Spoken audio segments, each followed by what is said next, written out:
Third point I want to make, there's this question of who will pay. The things that will need to be paid for, okay, who will pay? Holland, for instance, the Netherlands, can probably be proofed against sea level rise. They'll just increase the height of their dikes. They will just have seawater barriers. It'll cost billions and billions and billions of euros, but they can pay for it. If Australia gets a lot hotter, well, we'll build a few desalination plants and we'll turn on the aircon. We can afford to do that.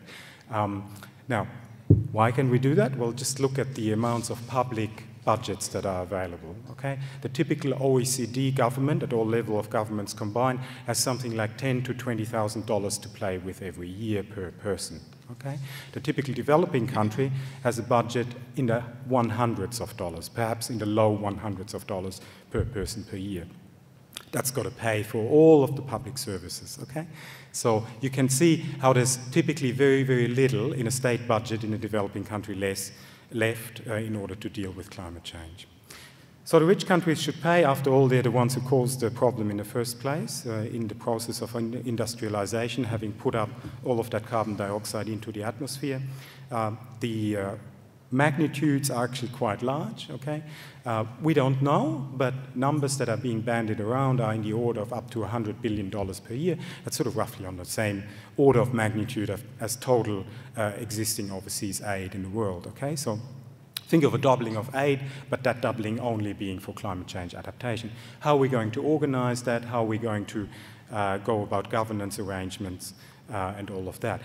Many people, including in developing countries, are in favor of a global fund model, okay, so where rich countries pay into it, and there's a board governed by developing countries, and money gets dispersed. But you can see how that might spell trouble as well in terms of the inevitable fights over the distribution of the money. And you would also need to think hard about how you can sustain rich countries paying into that fund. The alternative would be to simply scale up aid and make sure that aid is increased, so that existing aid is not diverted, and that extra money is being allocated to climate change purposes.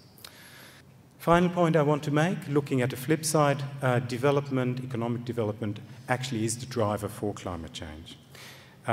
Now, where the global community, the policy community at the moment is heading to, is to posit the 2-degree guardrail, okay? We want to limit global warming to 2 degrees above the long-term average. We're already about 0.7 or so. Now, in order to have a 50-50 chance of that happening, science is telling us, this assessment might change, but on best current knowledge, 50-50 chance of 2 degrees requires halving global emissions by 2050. Okay? Now, global emissions right about now are about equally split 50-50 between developed and developing countries. However, developing countries' emissions are growing at a rate of something like 4 or 5% a year. So if you just extrapolate that into the future, right, and it's almost inevitable that the underlying drivers of global greenhouse gas emissions in developing countries will keep on growing. Okay, population keeps growing. Okay. Economies keep growing, and we actually want that to happen because we want people to be better off and live better lives, okay?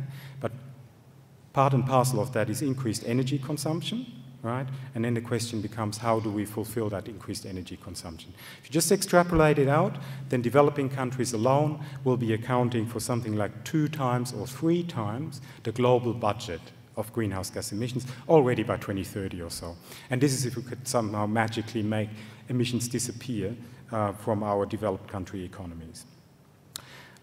So really the only true answer to the dilemma is to take the greenhouse gas emissions out of the economic activity, take them out of development the world over. Okay, in rich countries, in poor countries, everywhere. Now, what needs to happen first is for rich countries to set set an example that this can actually be done. Okay, this is basically what you hear in developing countries. They're saying, well, we can think about that. We can imagine a green growth path. Okay, but you'll need to go ahead first and show us in good faith that you are actually prepared to do that. You people in rich countries. And show us that can be done without ruining your growth prospects, without ruining your economies. Okay? So that's what needs to happen. Secondly, rich countries will need to bear some of the costs, the incremental cost of going onto a lower carbon development path in developing countries. And again, you can tie it to a concrete example. If you look at Indonesia, demand for power is growing, blackouts, brownouts all around the place. They'll need new power stations, okay? People want air conditioning. People want freezers and fridges, okay?